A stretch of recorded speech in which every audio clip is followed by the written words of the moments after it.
Peace and power. We are live, family. And Sister Raziki, forgive me because my tea is still, the water for my tea is still boiling. It's so all good, sis. I represent. I'm going to represent. Water.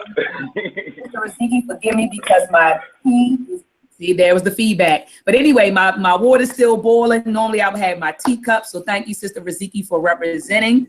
But it is Tea Talk with the Sisterhood.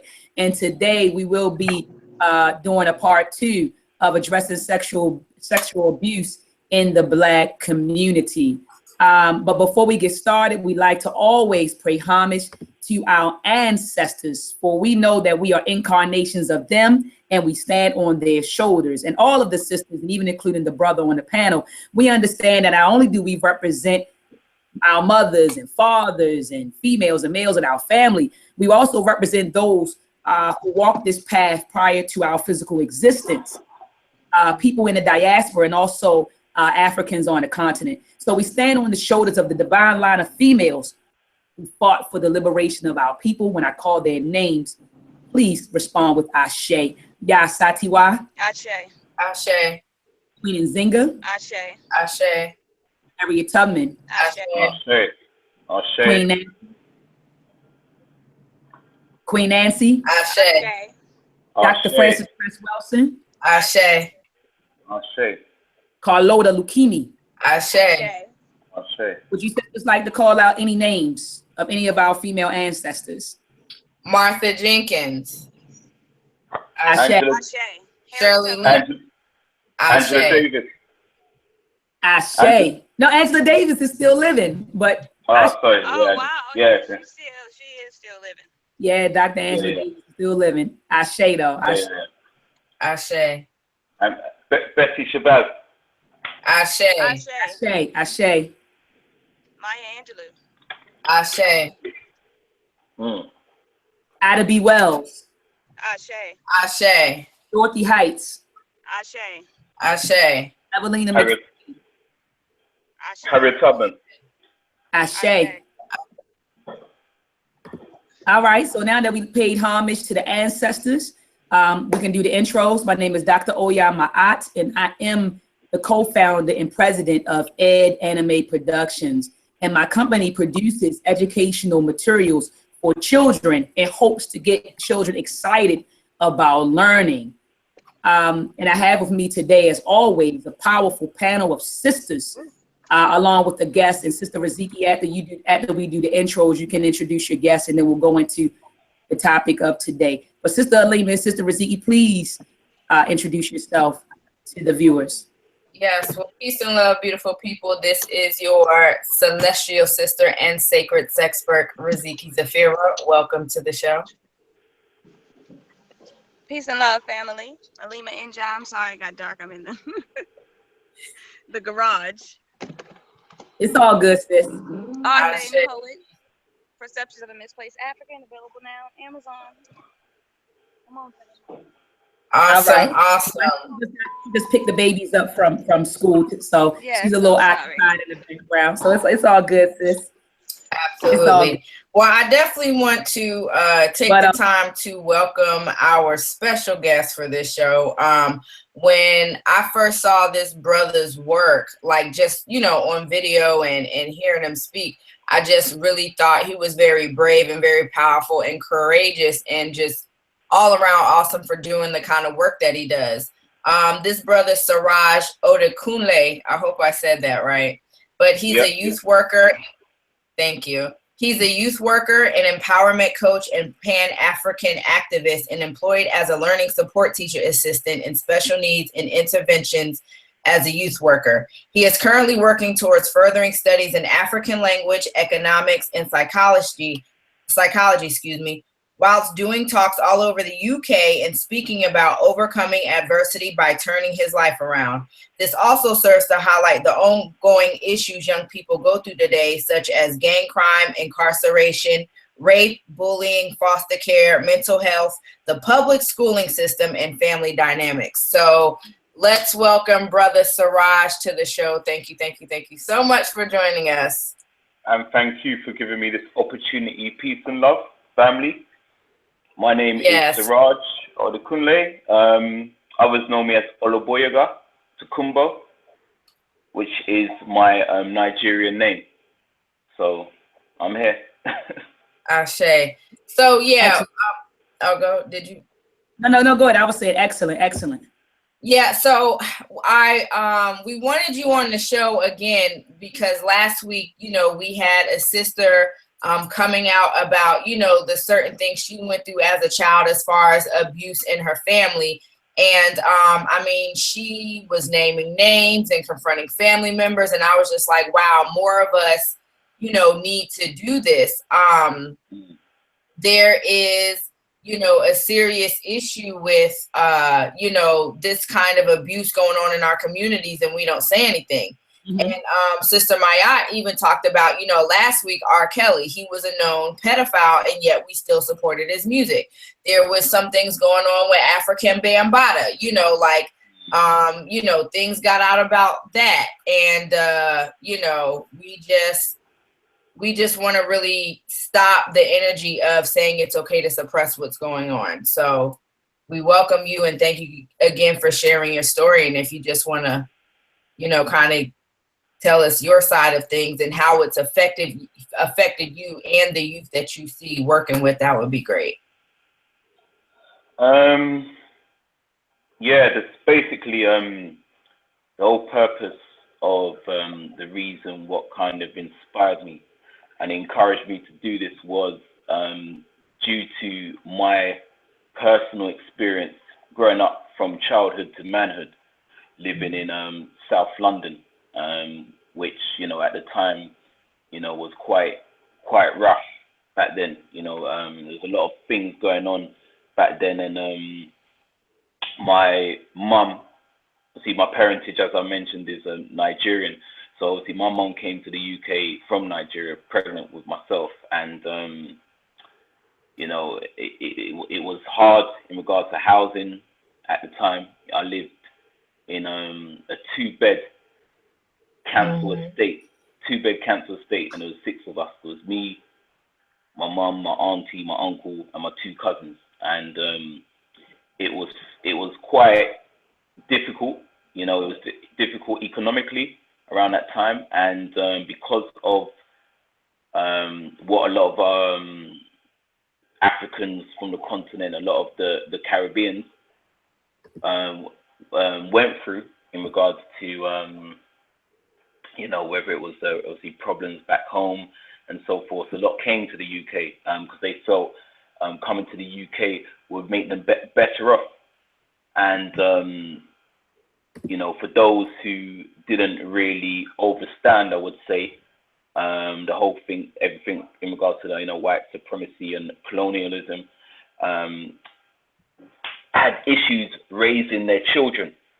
So what a lot of them did decide to do is put or place their children within the foster care system. And I was obviously one of them who was placed in a foster care system. So I moved to another part of England where I was raised by a middle-class white family who were quite old at the time. Okay, and wait, that's so I'm clear because you're kind of choppy. I just want to be clear, you're saying that this was in a time where people were moving from Africa to another place, and in the midst of it, a lot of children ended up going into the foster care system, correct? Yeah. There's a lot of, especially predominantly Nigerians who were placed in the foster care system. And, there was a lot of, I faced a lot of challenges, like identity crisis as growing up, because I was living in like a suburban area. I was back and forth, I only saw my mum maybe a couple times a year. And obviously along the journey, I went through various situations, such as I was like gang affiliated. I went through being sexually abused twice. I went through traumas. I went through mental health, sexual, physical abuse, emotional abuse. I've witnessed probably the most bereavements ever. I've gone through hell and back. So, wow. I'm just standing here today as a pillar. managing to deal with all of that. Wow. You know, and I felt I got to a point where obviously I was like working, I got made redundant, you know, I was unemployed, I went through depression, and I decided, we had a situation in 2011 in the UK where we had like a riot. There was a lot of riots. What happened, the whole of UK was just getting trashed. You know, people just going to small businesses, you know, like breaking into stores. You know, it was a fight between the people and the government. It was serious, and I think at the time, my aunt also passed away from Nigeria, who I went to visit back in 2009, and I think it just took me to a place where I decided I wanted to work with youth. You know, so when I first went into it, I started out doing voluntary work, and I worked in a secondary school, which is known as a high school in the US. And obviously within that environment, I was working with children, like mainly young black males who were on the verge of being excluded from the public schooling system. So with a lot of the situations they were going through, and seeing situations that their parents were going through, it took me to a place where it was a flashback of what I was going through and what I was going through with my family during my upbringing, you know, and that's what kind of gave me the initiative to create The Man in the Mirror, first and foremost as a documentary, where I wanted to highlight these ongoing traumas, you know, because I think, you know, I feel that these traumas are important for the black family to understand, you know, like the effects of the traumas and how it, and obviously how it started historically, you know, which is important, you know, because if we can't identify the problem at hand, then it's going to be difficult for us to overcome any obstacles standing in our way. So that's what made me create the documentary, The Man in the Mirror. Awesome. Yeah, and I'm definitely going to show that later. Before I go, sisters, did you have any questions or comments for Brother Siraj? Or Yeah, I wanted to talk about, you know, a little bit. I know he said that, you know, I thank you, Brother Siraj, for sharing your story. You're welcome. But I do have a few questions. When you talked about the abuse, now did this take place while you were in foster care, like living with a Caucasian, with a European family, or was this something that took place outside of the household? It took place, well, as I said, I went through I was sexually abused twice. So the first time it took place was when I was with the foster family by one of their grandchildren, because as I mentioned, they were quite elderly when they were older people. Like I was introduced at 1 year old, and they were like in their late 50s at the time. So they had the grandchildren who were my age group, like maybe a bit older, some a bit older. And, you know, I think when I got to the age of 6, that's when, you know, the first incident of being sexually abused took place by one of their grandsons. So yeah, it was, which obviously had an effect on me, because it you know, even though you're at a young age, but you know that what happened doesn't feel right. Right. You know, it ain't gonna. You get where I'm coming from, yeah? Oh yeah, because last week on the show I had shared, and all of us shared our stories on the show, that we had been sexually abused when we were, you know, all of us on this panel. And I remember being an 8-year-old girl, and like you said, you know something is wrong. You know what I mean? Like, you know, like we shouldn't be doing this, but you know, it's kind of like you don't really know how to respond at those ages. Well, I know I didn't know how to respond to what was going on.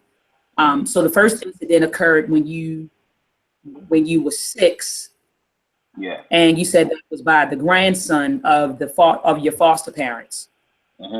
Yeah. And then the second, how old were you when the second incident occurred? Well, when the second incident occurred, I was in my early 20s. But at the time it occurred, I was actually asleep. And with that situation, it was very traumatizing because I'm quite older. I was quite older at that time. Obviously, I'm in my mid 30s now. So when this the last situation happened, it was during my early 20s when I was schooling in university. I was studying, and there was a situation where I met up with a lecturer who was behind the scenes gay. This man was gay. I didn't have no aware that this person was gay, and I spoke to this lecturer outside the university due to assignments, trying to complete assignments, essays, and stuff like that. And at the time, I was also on the verge of breaking up. I was in a relationship on the verge of breaking up with a person I was seeing at the time. So there was personal conversations which were exchanged, but I think once we formed a friendship outside of that, I just got into a situation where this brother crossed the boundaries, and when I went to visit him to discuss work, there's a situation. I just ended up falling asleep. Then the brother actually tried to come on to me. So he tried to come on to me while I was asleep, and it was very traumatizing for me because I at that time was going through a lot of situations, Yeah. So, yeah. Oh, okay. So he just, like, while you were asleep, he tried to come on to you. Yeah, he tried to come on to me. Okay. Okay. All right. How did these incidences affect you psychologically? Like, for example, in dealing with like the opposite sex, like did it affect you, in dealing with the opposite sex? So did these two incidents, like, how did you feel? Did it affect how you dealt with women or didn't it? Well, to be honest, yes, it did. It was a part of it. As I said, it was a combination of stuff because I also went through physical abuse from my father. My father was very aggressive and stuff. I used to get battered and bruised when I was younger, and also went through emotional, mental abuse. I went through in like the beginning, early years of high school and stuff, and also on the streets as well. I was dealing with people which, I was just dealing with people who used to come in the neighborhood and want to shoot the place up, and it was crazy. So I had things coming at me at all different. I was in like a triangle, I had things coming at me at all different levels, and I think my outlet at the time, because I was when I was very young, I was like highly into like music, like jazz, hip hop, rare grooves and stuff. It was something, and I used to do creative writing and poetry, so it helped elevate me spiritually. So I was always like from the age of 10 writing rhymes and stuff like that. Remember when I was a bit younger, I was kind of influenced by Public Enemy and stuff like that, and like rare grooves and stuff, and it just kept the vibrations going, because I needed an outlet. Right. But it did affect my relationship with sisters because it was you didn't know when to switch on and when to switch off. So you didn't know, should I attach myself or should I not attach myself? So I was always indecisive. Was it like, sorry to cut you off, but was it like, and I don't think I'm not asking solely for you, but in your opinion in general, only because I've been told this, but it's kind of like, even though you may be, heterosexual, it takes you through this loop of questioning your sexuality. Like, what was it about me that attracted this to happen? Especially, what I'm saying, with the guy coming on to you. And it's funny because a lot of people who've been abused, it's kind of like it happens again. So it's like we take on like this victim energy, and like people can smell that. You know what I'm saying? Like, it's like, what is it that's keeping us in these repeated cycles? Yeah, definitely. I definitely had to question myself at one time. I had to question myself, but you know, at the same time, you know, I knew that I was, you know, straight.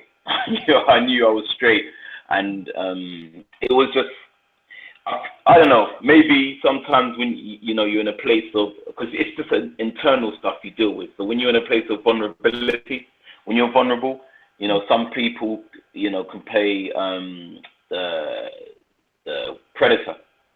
You know, Yeah. those people which play the predators, they can like see like, you know what, this person's vulnerable. Let's see if I can, you know, take my chances by, you know, imposing their way of, you know, their ideology or their way of their sexuality onto you, which might not, you know, might not interlink with what they're doing. So, you know, I just think at the, go on. I'm sorry, not to cut you off, Brother Siraj, but I'm glad that you said that just now, when you said that some people will impose like their sexuality on other people, because I know you said you had been sexually abused twice, and I don't know if maybe you just didn't want to get into the details of the second incident, but when you described it, it seemed like he was trying to impose his sexuality on you versus like sexually abusing you. I don't really, you know, I think like for a 6-year-old, then yes, but like at 2021, it just kind of seemed like he made a pass at you. So I don't know if you don't want to get into the details of it. Like, was it much more than a pass, which would constitute it as being sexual abuse, or? Well, yeah, it was definitely more than a pass he made, you know, where I was obviously at the time sleeping, where, you know, this brother like tried to take off my jeans, you know, and he wanted to perform oral sex on me. Wow. You know? Okay. And, you know, for me, I woke up in shock.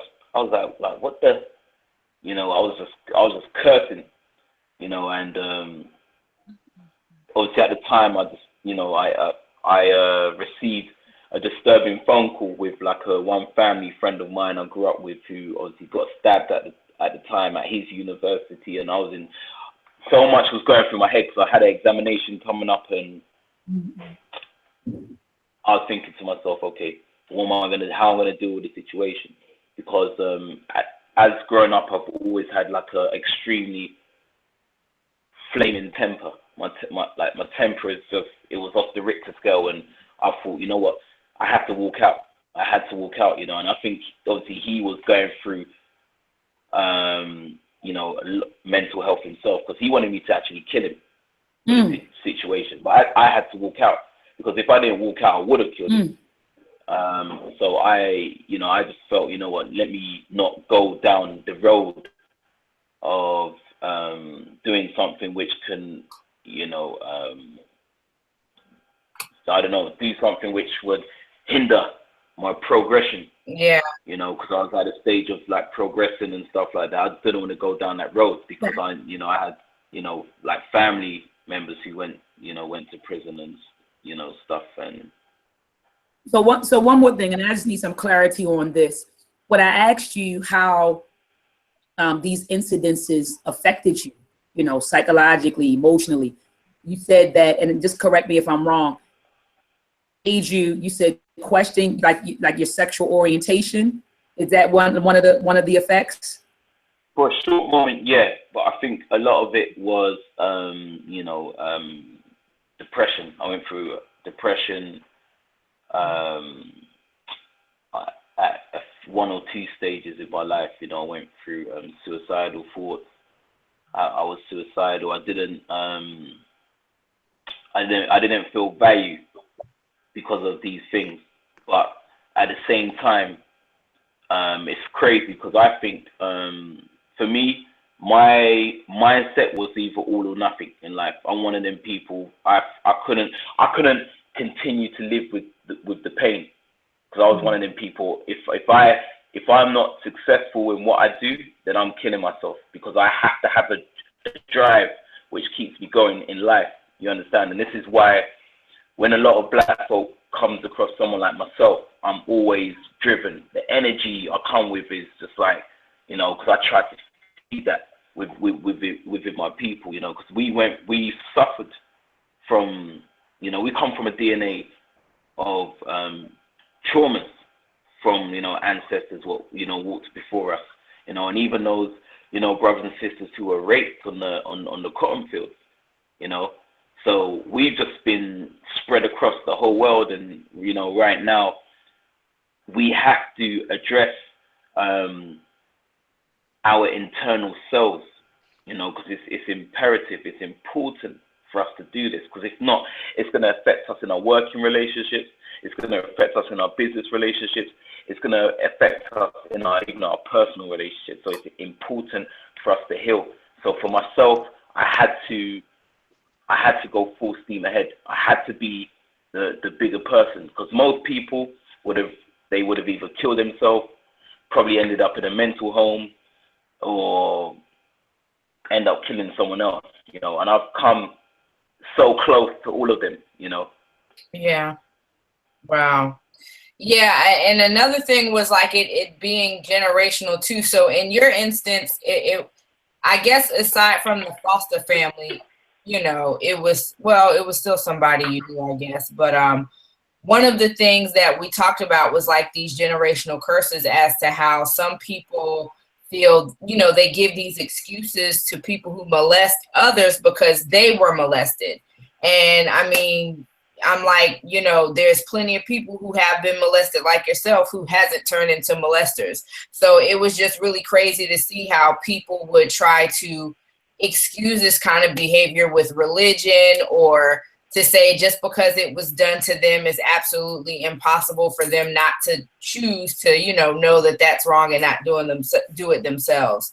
So it's definitely, you know, it definitely affects men and women, you know, in more ways than one. And again, just dealing with male trauma in my work, you know, it's like it's kind of like seeing, you know, the aggression and the tears that they wasn't able to cry out back then, you know, because I come to find that, you know, a lot of guilt comes with questioning, like, you know, what did I do wrong? Or, you know, they still not understand, or they feel a lot of pain trying to understand the person who did it. You know what I mean? And so again, just mental health and these discussions and more, you know, organizations that allow men to come forth and say, hey, I've been abused and I need help. Like, that's what we're lacking. And that's why, you know, I definitely wanted to have you on the show, so that, you know, you could at least show the world, like, hey, I'm one of those brothers who's actually doing it. So. Yeah. Definitely. I appreciate that. Yeah. And just to see this brother, you know, standing strong and tall says a lot. There was an incident that happened here in Baltimore, Maryland, and I was looking for, I know Sean P is in the chat room. Sean P, do me a favor while you're in the chat room. Look up this case. Type in Warren Brown and Father Blackwell, and send me the link for that story, Sean P. I know Sean P is in the building and he's a great researcher, but there was an incident here in Baltimore involving a priest. His name was, or name is, Father Blackwell, and he had molested, I think the brother's name was Dante, and he molested him when he was a child in the church. And Dante, I think his name was Dante Stokes. Sean P, I need you in the chat room to look this up for me really quick. But I want to say his name is Dante Stokes, and the priest's name was Father Blackwell. But anyway, Father Blackwell had molested Dante Stokes when he was a kid. He was like an altar boy. And Dante never got over it. He never got over it. And years later, when he became a man, he came across Father Blackwell and he shot him, almost killed him. And Father Blackwell then charged him. Of course, he was charged with like attempt murder, but he beat it. He beat it with the lawyer. The attorney's name was Warren Brown. He ended up beating it. Because they proved that, they proved that he was carrying, you know, this sexual trauma around for years.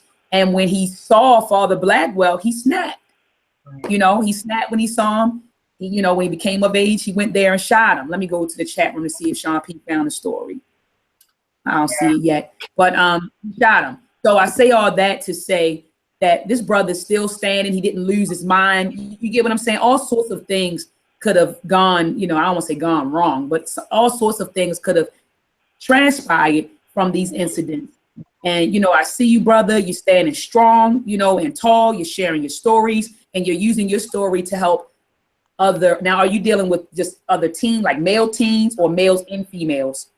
Like which, well, like who are you? Well, how it works is we're mainly dealing with males, but that doesn't mean we don't exclude, you know, the empresses, not at all, because we're trying to, what it is with the empresses, there are, you know, what I found that, you know, there's been over the past few years, there's been certain, you know, organizations which have started up, which have been supporting the empresses. That's not to say we don't need more of them, but what I found is that there's not enough supporting the brothers, you know. So I wanted to mainly focus on the brothers, but overall we're going to also be dealing with you know, supporting the black families as well, and just basically just giving them an insight on how these traumas can affect us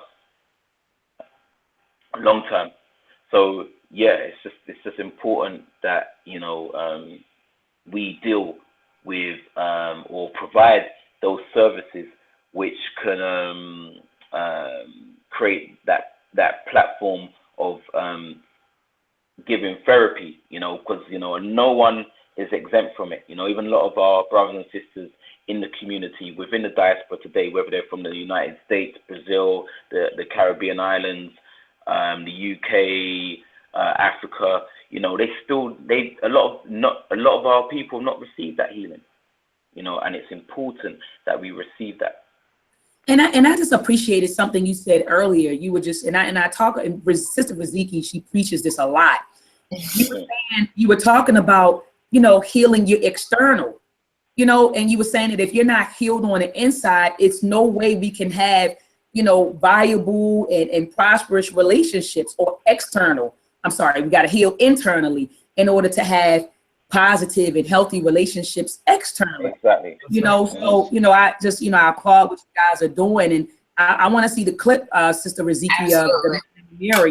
Now, is this documentary for sale? Can we download it? Yeah, well, that's the new trailer. The reason why we've got a new trailer, because the Man in the Mirror initiative has grown now, and we've rebranded, and we're basically officially known as the Man in the Mirror Project, where this year we're launching our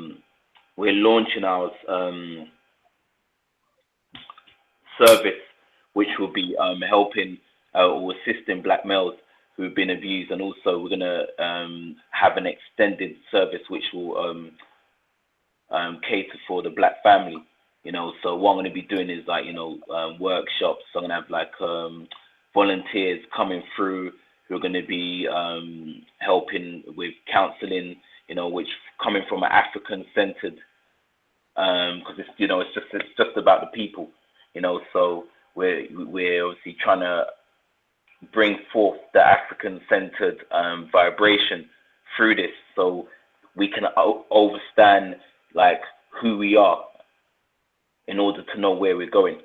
So this, you know, this is important. But sorry, in regards to the documentaries, yes, the documentary was first launched September 2014. I funded everything independently, and, you know, people go on my website to order it. And yeah, this is just a new trailer, because I've got an event next week, Saturday, titled "How Are We Protecting Our Black Youth from Abuse?" So that event I have next Saturday, and it's funny enough, I've got a brother from ATL who's going to be calling in, who's got a documentary out called The Elementary Genocide, Raheem Shabazz, who's a friend of mine over in ATL, who's going to be calling in. He's going to be talking about, obviously, the prison system in the US and how it's affected the black boys within the prison system. So what we're trying to do is I'm keeping this international. You know, I'm mobile.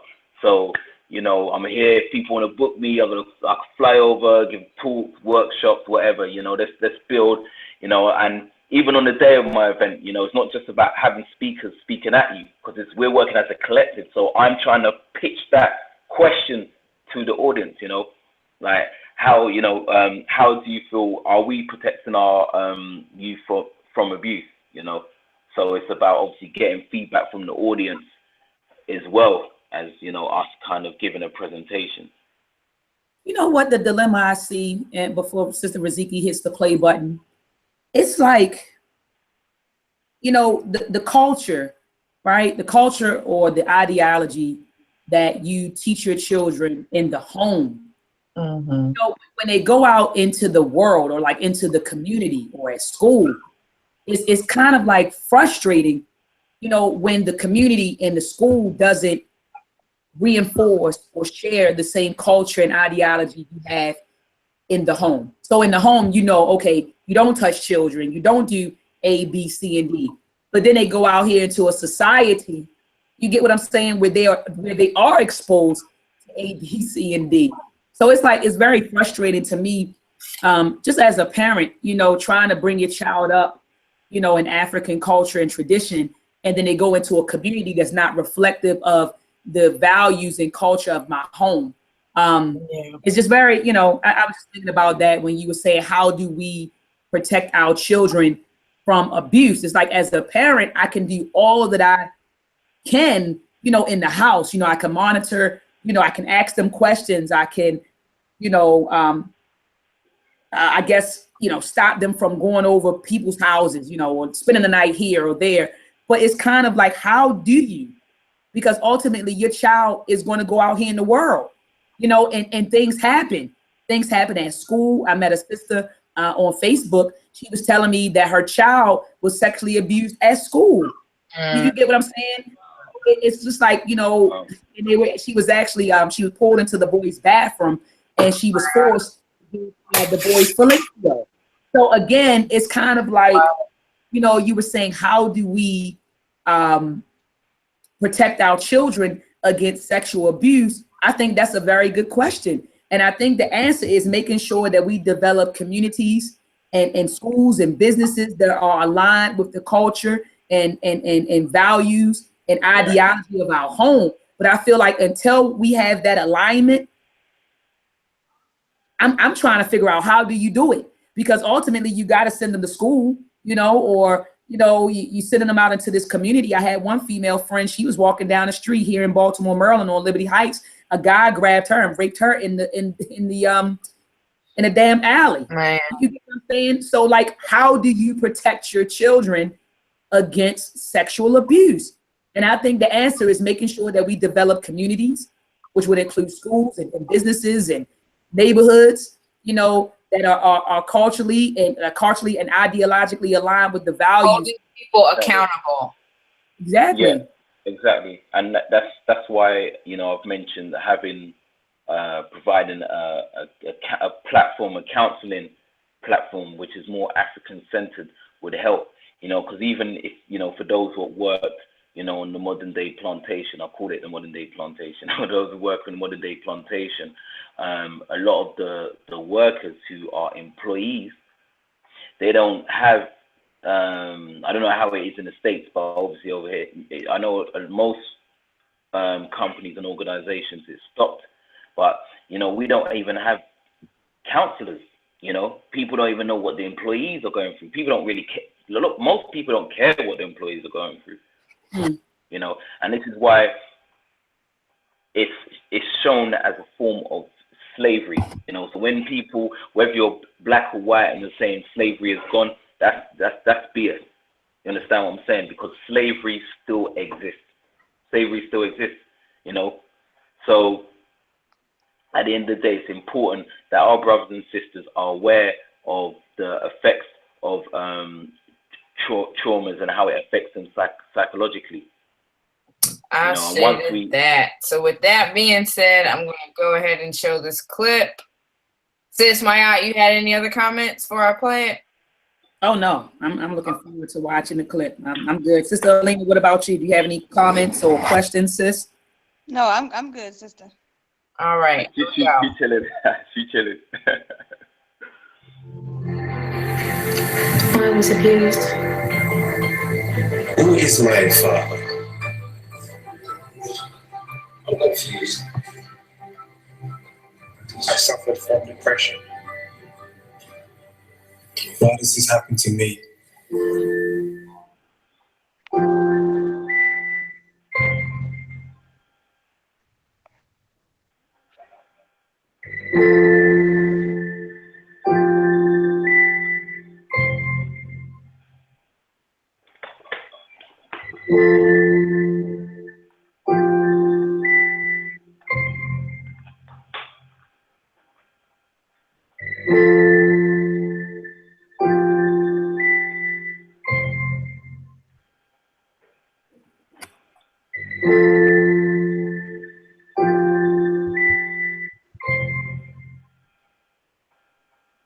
My name is Siraj Odekule, and I'm here today talking about the Man in the Mirror Project.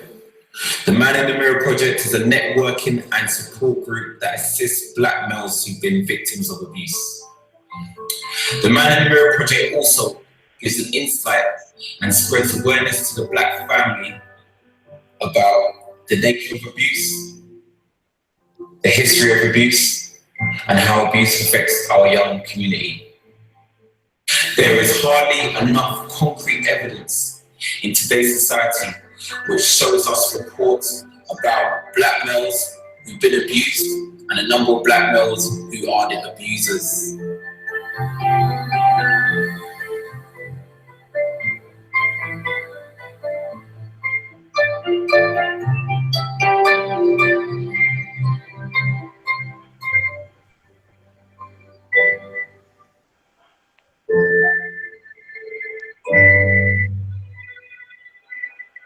I've decided to take a stand by using the Man in the Mirror Project as a platform to help support our brothers and sisters within the community who have been victims of abuse, so we can help empower our brothers and sisters.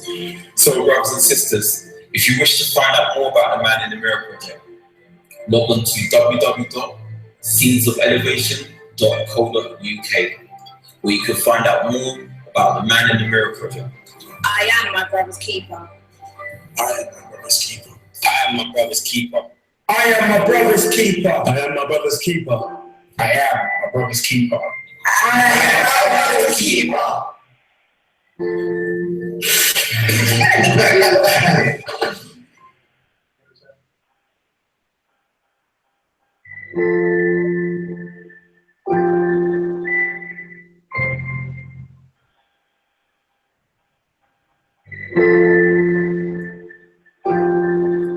All right. Awesome work. Yeah, that's awesome. That's awesome. Healing. Yes. Oh, how do I stop sharing? Oh my goodness. Thank you. Appreciate it. Appreciate the love. Yeah, that's I appreciate your work in the community, brother. I'm over here smiling from ear to ear. Because You know, it's when- really necessary. It really is needed. Yeah. It's Yeah, it's needed. crazy because I remember, I think it was just before I came, because I came to, I went to visit my uncle, who I grew up with. He got deported to Nigeria and he lives in Canada now. And before I reached the States, obviously me and Sister Raziki just missed each other because when I touched that, because what happened is from Canada, I went to Chicago to visit a friend of mine because I normally go to Chicago, and after that I made my trip to the States to meet up with Sister Raziki and Raheem Shabazz, but didn't end up seeing Raziki. But obviously I'm hoping to see her in June. Absolutely. But I did hear about the Africa Bambata situation, and I just thought it was mad. When I heard that, I was just like shocked. I was so shocked, and I saw that they addressed it on the streets on I think Sun TV, and I saw Irritated Genie and a few others who were talking about it, and also some of the members of the Zulu Nation, and I just thought now's the time, and it's now that awakening is happening, because a lot of people see abuse, abuse is seen as a taboo within our community, and a lot of our brothers and sisters may not feel to address it for numerous reasons. One of the reasons is because a lot of brothers and sisters may feel it brings shame upon our community. So this is something which can't be swept under the rug. It can't. Let me interject for a second, King. Okay, so you say I hear what you're saying, and I actually concur with what you're saying. People don't speak out, or they're not vocal about having been abused because some men look at it like it's a dagger, to their manhood, and like you say, you're just too ashamed to have an open dialogue about it. Mm-hmm. But let me ask you this. Why do you think in our community, and I mean, I'm not, people could say, oh, it goes on in the European community and in the Asian community. I get that. But right now I'm concerned with the Black community. And so with that said, why do you think we do not hold sexual predators accountable in our community? Like, why do you think, and I asked, we were building with the sister last week, and I just wanted from a man's perspective, like, why do you think that Uncle so-and-so might be molesting the niece or the cousin or whomever in the family, but he could still babysit, he could still come to family reunions, or we have artists out there, as Sister Riziki mentioned, we spoke about R. Kelly, we spoke about ministers. One minister just died, Bishop, what was his name, Sister Eddie Riziki? Eddie Long. Bishop Eddie Long. Yeah. So Eddie Long just died. This dude molested countless black men in Atlanta, right? His church was still packed. We even have a minister in Baltimore, and I'm going to call his name out, Jamal Bryant. Jamal Bryant, now I'm not going to give him that and say that he sleeps around with like young girls, but he's known for sleeping around with different young girls in his congregation, and he was married, and I think even fathered a child, outside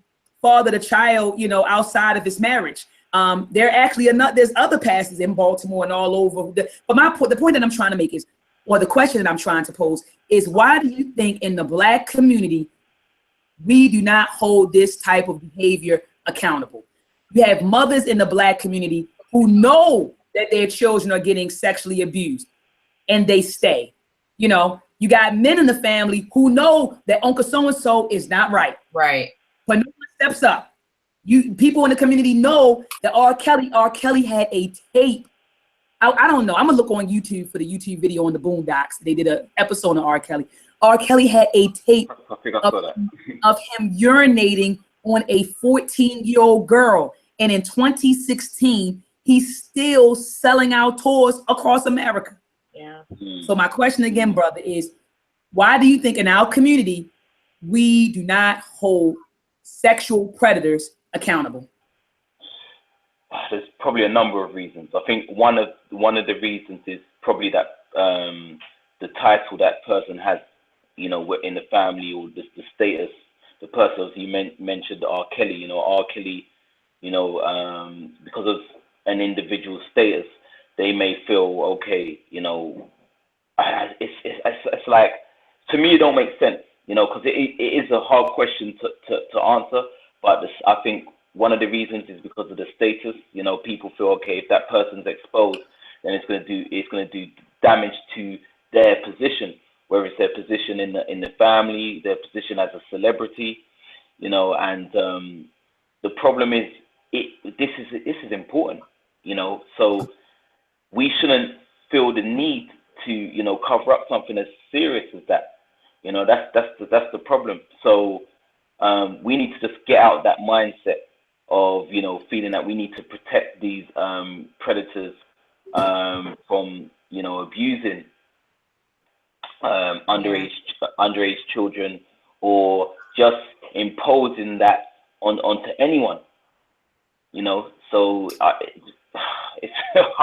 it's crazy. Do you think? I'm sorry. Go ahead, Sister Riziki.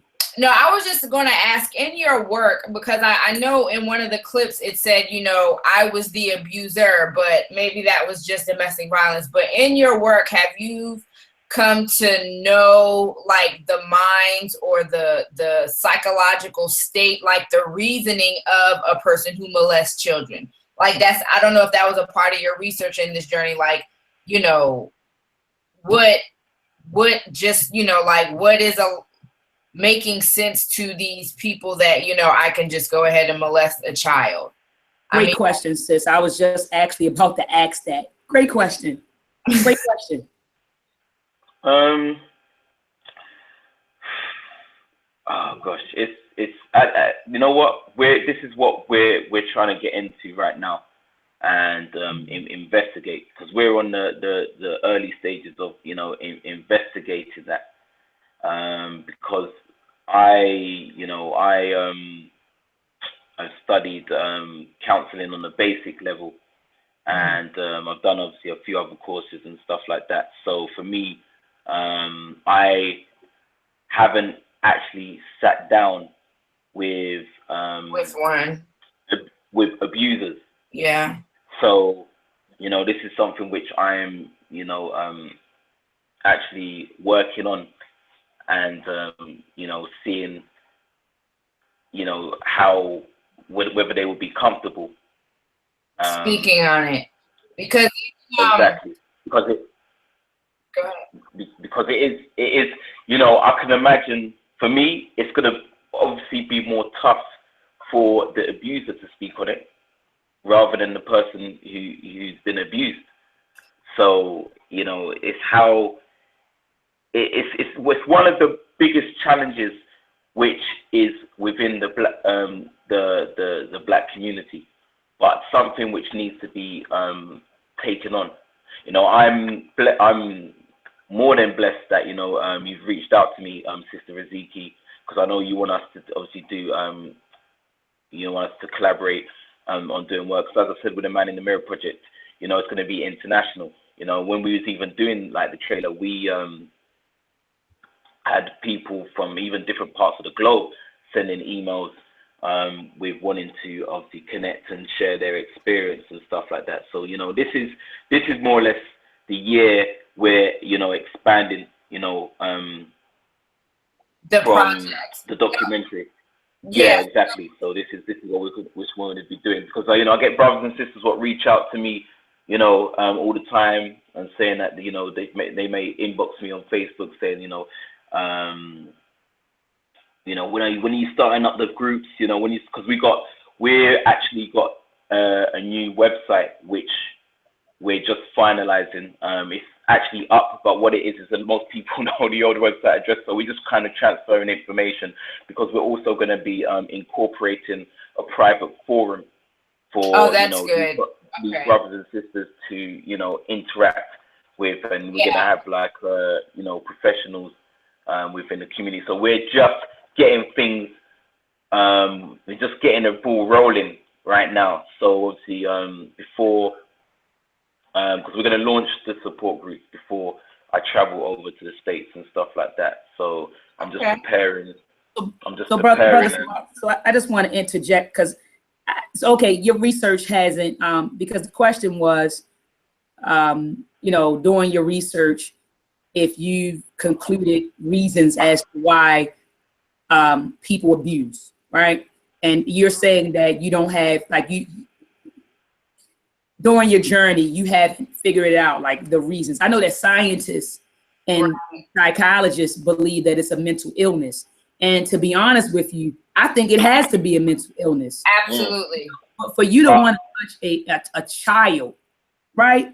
Underdeveloped person, it has to be, in my opinion, a sickness, a mental sickness. That's just my opinion. I don't think that saying that it's a mental illness gives anyone a pass, because people believe when you chalk things up to a mental illness or sickness, you're saying that, oh, the person just can't help themselves.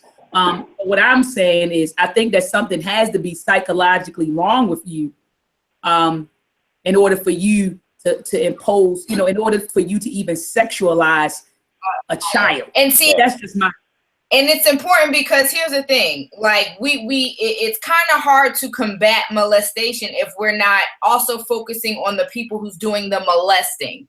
And so, like we said before, we can only speculate. We can have all these theories when it comes to, you know, their judgment, why they feel like, you know, control. I feel power if you're the victim, so forth and so on. But it's I guess I'm asking because it has to get to a point where we're able to identify these things. Like when a parent has a child, you know, no parent thinks, oh, you know what, hey, he might molest children or she might molest children. So there, you know, I guess, you know, again, yeah, that's why I was asking, because there has to be some work. And I've dealt with, even when I went to the women's prison, and there were women who were there for, you know, abuse of their children. Some were sexual as well.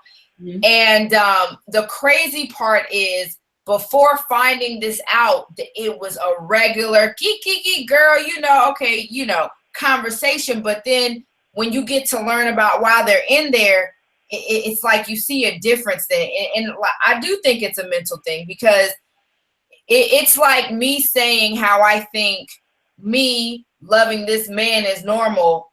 Like, really, in my mind, this is normal. This is just normal. In their mind, that's normal. Yeah. You get what I'm saying? Okay. Having a love for a little child. Is it okay if I can interject? Go ahead. So, okay, let's think about it this way. You know, we, as I mentioned earlier, we come from a DNA of traumas.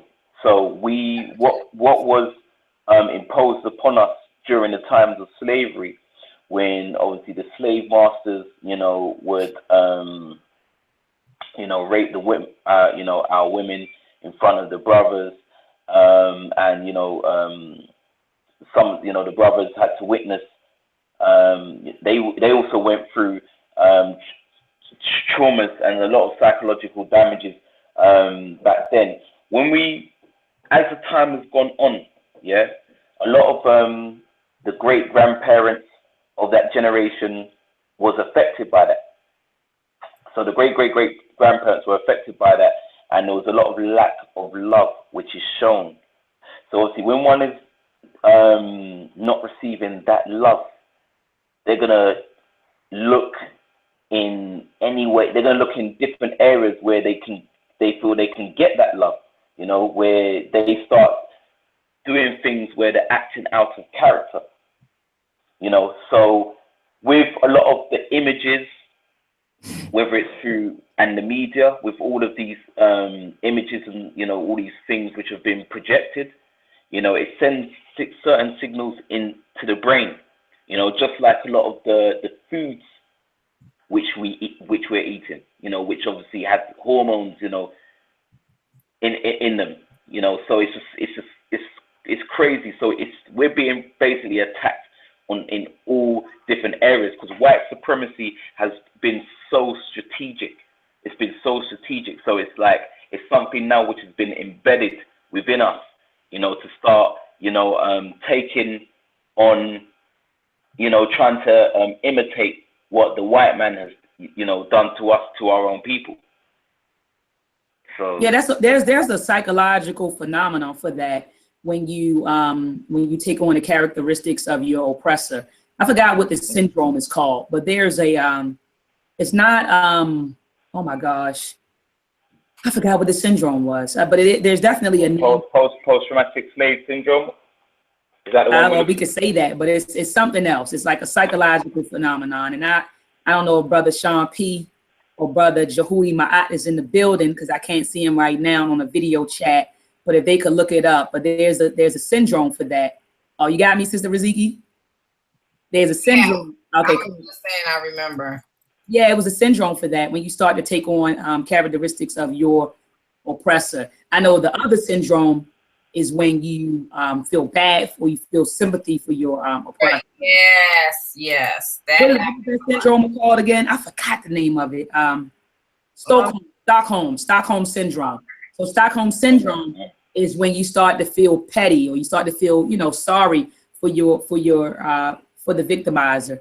But there's another syndrome or psychological phenomenon where the person actually takes on characteristics of their abuser. But it's not the Stockholm syndrome that I'm thinking about, and I forgot the psychological terminology for it. But I hear what you're saying, brother.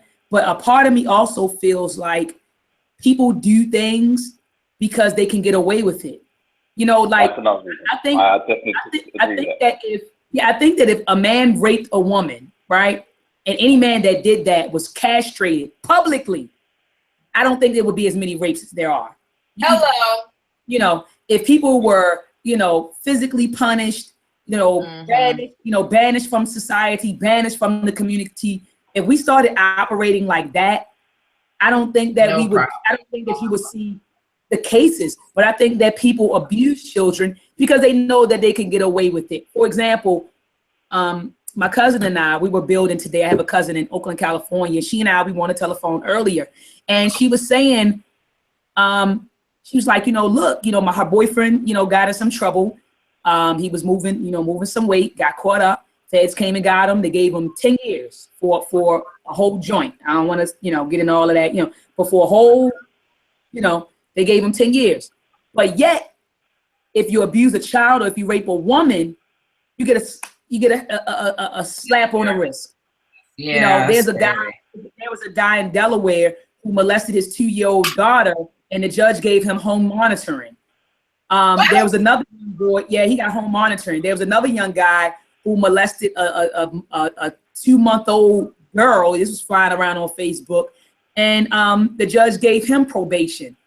You know, so I think that we have a lot of child predators simply because we don't have a system that prosecutes these individuals.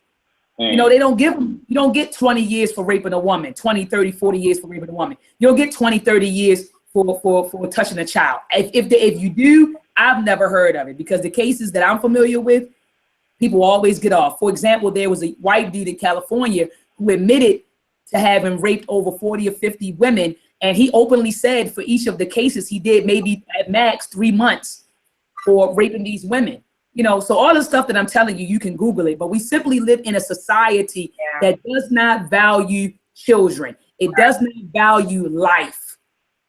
Because it's sad to me that you can get 10 and 20 years for dealing a substance, but when it comes to human life, I know people who got convicted of murder and got 7-year sentences. One person will be serving 4 and she's eligible for probation next year. True story. So I think that we live in a society that doesn't value human life. We value money. You know, in capitalistic societies, we value money. We value materialism, you know, materials. We don't value human life, you know. And so I think that people do these things because they know they can get it to some degree. I think it is a mental illness. But I think some people do these 6 things because they know they can get away with it. Yeah, that's true. Well, again, it's definitely a topic we gotta stop sweeping under the rug. It's definitely also causing a distrust between the younger generation and the older generation because we're not even protecting them. So a generation isn't going to respect anybody that, you know, they don't feel protected by. So that's that. But again, Brother Siraj, I thank you for joining the show. Is there any last closing arguments you have, Dr. Mayat? I have one question for the brother before we close out. What do you suggest? I'm talking about healing. So someone that's watching this broadcast right now who has been sexually abused or, you know, physically abused in some form or fashion, what do you suggest them do to heal? So in order for them to heal, do you have any recommendations for healing this sexual trauma? Healing, there's different processes of healing, you know. We can address, if possible, to, you know, address it with the abuser, maybe, and also, you know, whether it's a thing where, you know, you meditate. Meditation can help with that. You know, anything I would say which would lift your vibration. You know, it's a process. You know, and until, you know, myself or, you know, anyone else in the community can provide that service, it's always good to, like, you know, start off with seeing if you can address it with the abuser, maybe report it, you know, because that helps with the process as well. Reiki. There's a number of things, but obviously those things I suggest, whether it's meditation and Reiki, seeing if you can address it. Okay. Yeah, whether you can also address it with abuser, because obviously that helps. You know, it's because, for instance, if you don't take those small footsteps, then one will continue to be self-destructive. You know, so and also finding out in your area, just whether you're going onto Google or just networking, seeing what services there are available out there, like therapeutic services or counseling services, where you can obviously sit down, try to sit down and go through psychotherapy. See if you can look up any like Black counseling associations and organizations as well, because it's always good to try to get, you know, your people to take you through the process with counseling, because you know, no one knows you better than your own people. All right, so like you said, meditation, seeking counseling. You said actually approaching your abuser. Did you say that? I thought I heard you say. If you can, because it's one thing. One of the most difficult things is to approach the abuser. You know, because a lot of abusers out there which can deny, and at the same time, you know, a lot of abusers out there can feel shame. But if you can do that, you know, then that will take a lot of weight off the shoulders. Yep. Okay. All right, well, Brother Siraj, we thank you for coming on the platform and sharing your story, you know, with the sisterhood and with the viewers. Again, I just wish more and more men would speak out about, you know, about being abused. You know, last week, Sister Riziki was just saying that a lot of men don't, because they think that it's, you know, it's an attack on their manhood, and, you know, and they feel ashamed.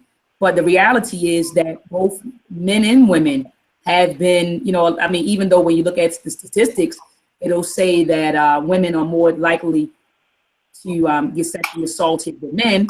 I believe that that's true, but I also don't believe that the statistics reflect how many men get sexually assaulted, because a lot of men were ashamed to even report, you know, the incident. So, you know, Brother Siraj, I appreciate you coming on the show and sharing your stories and providing us with steps to heal. I also appreciate and applaud the work that you're doing in the community with your program, The Man in the Mirror. We got to get you in the States, man, and do some sort of workshop. Yeah. I'm here. I'm going to be in the States every year anyway, so I'm going to be there. I think I'll be out in the States around mid-June. Okay, maybe you could come to Baltimore. Maybe you could mid-July. Maybe we could fly you up here to Baltimore, and you know, I'll get with the brother Jabari from Reality Speaks. In fact, he's bringing Dr. Patricia Newton to Baltimore. She was supposed to come the end of February, but she's coming the end of March. And her whole life's work has been dedicated to healing sexual trauma in the Black community. And so she'll be coming in March. Maybe I could speak to him about maybe doing like a follow-up when you come in June or July. Touch ground. So I thank you, my brother. I just want to ask the viewers to please support the works of the sisterhood. Sister Alima had to go. She had to pick up her child at 3:30, so that's why she dropped out of the hangout. But support the works of the sisterhood. You have Sister Alima. This is her book, Perceptions of a Misplaced African, available on Amazon. Please support this sister. This is a wonderful book. And I'm not just saying that it's a wonderful book just because that's my sister. As you can see from the pages, I actually read the book. You can see the bin. I read the book. This is my sister. I support her. Great poems in here. And a matter of fact, she has a poem in here that does address sexual abuse.